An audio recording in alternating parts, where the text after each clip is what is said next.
How's it going, everyone? It's GadgetsBoy. Welcome to another video. And we've managed to find this really nice quiet area out here in Camber Sands area. There's a beach over there, which we'll check out afterwards. It's nicely fitting as well, because behind us is some turbines, some wind turbines as well for energy, energy saving, which brings me to the car behind me. It's the Audi e-tron Sportback 55. That's a mouthful. But we're going to go through it and see what it's all about. It's a beautiful car. It's turning heads. I actually can't remember the last time I had a car like that. I think it might be the R8 that I drove, and everyone just couldn't stop looking at it and taking pictures, including other drivers, Tesla drivers and other electric car drivers, if you know what I mean. They are a bit jealous. They should have bought the right one in the first place. But yeah, let's talk through the design first. Impressively, I like the boot space in this. But before I go and talk about the Sportback and all that kind of stuff, I'll quickly show you what the boot space looks like. But first thing that's really impressive is this long tail light here. As you can see, it goes all across and it's not fake in the middle or anything. So it actually lights up as well, especially when you, I don't know if you'll be able to see because it's quite bright out here, but you can see, okay, that bit flashes, but when you brake and stuff, it actually flashes all the way across, especially in low light, you'll be able to see it, and it looks really beautiful. So to open the boot, you can tap twice on the key fob itself, but you can also use your foot as well. I think this is an extra as well. I don't know if it comes as standard, but it really works really well. It's very responsive. And then you can see the boot space. What I really like about the Sportback here is the fact that the hinge there is not attached to here, which means if it was, you'd lose a lot of entry space into the boot. But because it's attached over there, it's nice and spacious. I think it's around 615 litres of space there as well. So you can fold the rear seats so you get more space. In fact, I moved house this weekend and I've used this car to move so much stuff. Loads of boxes. I'm talking 3 large boxes and about 8 smaller medium boxes from my local storage unit. So you can imagine how much space you can get out of that. And then you can still open this underneath here as well to access your more space, cubbyhole, they're all in there, but we won't look at that, there's no point. You get the gist, there's a lot of space in here. And to close the boot, you can swipe your foot again, or there's a button here that you can just press and it does the job for you. So if you've got a handful of shopping or whatever, like I did yesterday, loads of boxes in my hand, and I'm like this, quickly swipe my foot, my keys are in my pocket, makes it work really well. Now onto that Sportback is what this car is all about, apart from that tiny little spoiler there. I don't know what's going on there. But before we go, actually, good, there's no fake tailpipes. This is electric, so that's good. Just want to check. There's plenty of sensors around the car and cameras as well, because you can 3D map it for when you're parking. So parking assist allows you to see top-down view of when you're parking and what you're doing, which is really helpful for a big car. This car is really big, especially when you're inside, you can really feel how big it is. So if we look at the side view here, depending on how you're looking at it, I like this bit here. It reminds me of the Q8 for some reason. Makes it look very sporty, and that's matrix LED lights as well, which is really good. Very bright for low lights and when you're driving at night time, visibility and all that kind of stuff.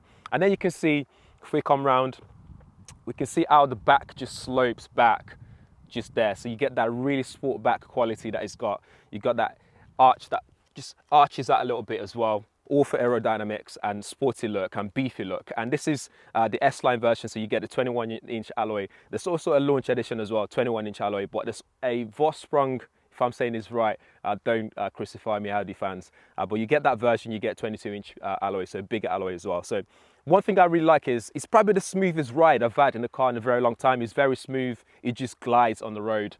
Even when the roads are rough, it still feels really nice, which is something I really love about this car. I'm loving this car a lot, but there are bits that I'll talk about that I wasn't a big fan of, which should have been something I'm a big fan of because I love tech, if that makes sense. But we'll talk about that. You got panoramic roof over there, so it goes from the front to the back, so you get a lot of sunlight coming through on a good day like this. You can open it up and it's really good. You can enjoy the weather that way. One thing that's unique about the e-tron here is this virtual mirror. So you can see, when I say unique, it's different on an Audi. We've seen that on the E as well, which I quite prefer it on the E version, and I'll explain why. On the under E, this is slightly smaller, so it doesn't really stick out like this does. So this looks fancy. It's got sensors underneath it. It's got indicator light on it as well, which is really good. It's got the camera in there, uses all kind of technology, which you can Google. I'm not going to go through it right now. I'll leave links in the description there. It's got all kind of different technology in there to make sure that you can see very well, both at nighttime, daylight, and even when the engine's not on, when you open the car door, it works just like a mirror would, which is pretty cool. One thing I didn't like about it is if I quickly open the door. So one thing I didn't like about this is the fact that you are limited in the viewing on here. So when you're moving it up and down, it's quite limited. And also, it's not very driver focused on the driver's side, which something under did really well in terms of not taking your eyes off the road when you're looking at the side mirrors. So for example, because that's sticking out, you still end up thinking the mirror's there. So what you do is mistake looking at that for a mirror, and then you realize there's no mirror there, and then you quickly look down and that's there. It takes a bit of getting used to, but once you get used to it, you get used to it. But for me, I just couldn't get used to it. There's something about it. And then I did a little experiment. I took a passenger with me yesterday and asked them what they felt about this. And they said the same thing. When I pulled up to open the car door, first thing they did was look there to see if someone's coming before they opened the car door, because they thought that was still a mirror because it's sticking out. So I feel like the next iteration of this, Audi should make that shorter. So that way your eyes are not, you're programmed. If you've been driving for so long, you're programmed to look at your side mirror as normal. So making that change will take a bit of getting used to, and perhaps put that in a more, on that side more, so it's a bit more driver focused on the driver's side. So it takes less of a glance. So you're not really doing this and taking your eyes off the road. You just have a quick, it's in your peripheral basically, so you still see where you're going. Other than that, it's very, very innovative. One thing I'd love to see in the future as well is more information transmitted from this onto that mirror. Things like little flashlights to tell me when there's passengers coming, letting me know if I've got enough space to go. Maybe even give me a little distance there, you know, a little timer to say 1, countdown. I don't know, just think of something that they can do more with that area there without it just being a screen and a camera doing the job of a mirror, if you know what I mean. Let's see the front where everything else is, like the charger space and the bit of the engine, not an engine, but you know what I mean, where the battery and all that electrical bits are. We'll go around. So here's the front. So you can see the S-Line badge there, e-tron badge. It's funny, someone said it funny to me the other day when they drove past, they're like, e-tron. I was like, no, e-tron. But what you notice about this is, unlike your usual electric cars, this is usually covered up. There's no ventilation or anything like that there. But with this, you've got a bit of gap there, again, to help cool down the engine and, you know, air intake, that kind of stuff. How effective that is, I'm yet to find out because I haven't had the car for that long, but I'm assuming it's going to be really effective for range, all of that kind of stuff. You've also got matrix LED light here, and during the briefing, they told us about the fact that you'll be able to change the animation that comes through this. So at the moment, you get that arrow pointing that way, but being able to change the animation will be pretty cool as well, so you can customize it to be your own. And again, you got cameras and sensors all around the car, which I'll show you guys. You've got all different kind of assist, the driver assist system in here, which makes it a really safe car to drive on the road, even with the large size that you have here. And then you've got the bonnet with the lines coming across it, again, aerodynamics. One other advantage of that mirror is drag. So you got really low drag coefficient. So that means when you're driving, that's not affecting your range, that kind of stuff. It helps the range, in fact, which is pretty cool. So here we are. Here you got your battery and, sorry, not your battery, your electrical systems and all that stuff, the wiring and cabling and all that stuff. But what I really wanted to show you guys is where the cable storage is. So in here it comes in a bag as well. So you got all the different kind of cables that you can house for in there, including ones to charge it at home, fast charge, etc. Type 2. It's all there. So you can charge your car, AC, DC, whatever. You can charge your car, not worry about having to pay extra for all the cables and all that kind of stuff. And once you're done with it, just shut it like so. And yeah, Bob's your uncle. One thing I also love about Audi e-tron range, the electric car range, is the fact that you've got 2 charging points on either sides. So for example, just with a button, you can access it. So that means it makes it easier for you to park your car without worrying about which side to park it on. Like when you put in fuel in your car, you'd have to worry about reversing the right way and all that kind of stuff. But you've got that here, so you can charge your car a standard charge here. And on the side, we've got an extra port there. So if you want to do faster charge, you've got that there to go as well, which is really good. I'm glad they've given you that option, and the dual side charging situation. I really like that. It's pretty cool. I think what's left is to go inside and talk about the dash and all the stuff that you get in there in terms of gadget. So this is inside of the car. So we have 5 displays here if you count the side mirrors. But if you don't count those, we've only got 3. So you got your multimedia infotainment system here, and then you got your virtual cockpit over there as well, which Audi has they've really nailed it. So It works smoothly. It's just very responsive. I have no problems with it at all. You can still change your views here as normal. In fact, in car settings here as well, you can either change that from e-tron mode or sports or just a standard as well. So you can change the way you view that, which you can get that rotary dial or digital like this. It tells you your range, all the information that you need to know, and you can scroll across as always to check your music that you play in, check your car status, check the sat nav over there if you want sat nav to be there. Again, like I said, change the view depending on what you'd like to see in focus as well. On this side, you get your usual stuff like a big screen with haptic feedback as well. So every time you press something, you get a feedback on your finger, which tells you that you've actually pressed a particular option or icon or whatever. You can also move this around as well. So if you prefer, for example, telephone navigation to swap around, you press and hold it, press it over there. And once you're done, tap done, and that's swapped around, which is pretty cool. That's your climate control area, which I don't often press too much besides just pressing on and off to activate air conditioning or heating, whatever. And you got heated seats as well, which is really handy. Winter's coming here. We need that very much so. If you go into car settings here, you can see different things like your charging and efficiency. So you can see how well your car's charging and how efficient it is as well with your charging situation. One area as well that you can check is your light and vision. So you can change exterior lighting, background lighting, and so on.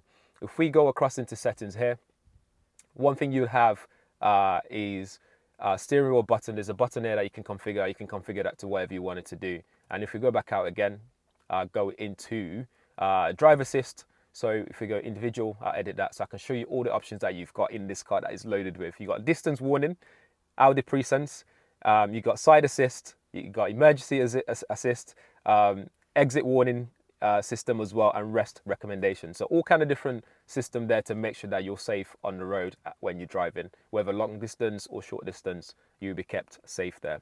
Another thing with range anxiety is what you can do is go into car details and you can put into range mode. And what range mode, as it says here, is it helps you maximize the remaining range by limiting the speed, so it doesn't allow you to then be tempted to put your foot down when you don't have much left. And all the convenience functions as well be restricted, like air conditioning, all that kind of stuff, just to help you get the maximum you can get out of the range. Saying that as well, I charged it overnight last night. it says 210 miles on it this morning, and I've driven it about 80 miles to Cambersand here, from London, south of London, went through to Shoreditch area, all the way down here, and I've got 149 miles left, and I was doing an average of about 80 miles on the motorway, and then on the other side I was doing 50, 60 here and there, and then 30 on the normal roads. So it still gives you a really good range on the car, which I'm quite surprised by, because my experience with the other e-tron, the original OG e-tron, wasn't that pleasant for me. I had a lot of range anxiety. In terms of ports, you've got wireless charging port down here, which is pretty cool. So you can put your phone there, it clips it in as well, keeps it secure so it's not moving around. You got 2 USB ports, SD card slot and the SIM card slots. And on the back, you've got 2 USB ports as well and climate control, which you can sync the whole car together, or people at the back can control their own. And you've got Bang & Olufsen sound system here, and it sounds fantastic as always. I'm not going to dive into too much detail about that. If you want to find out about the extras and how much they cost, in fact, I've got them on my phone, just so that I can remember, because there's a bit of extras here. So you got the options for wall-mounted bracket for compact charging, so that's where your charging phone goes in there. That's an extra £150.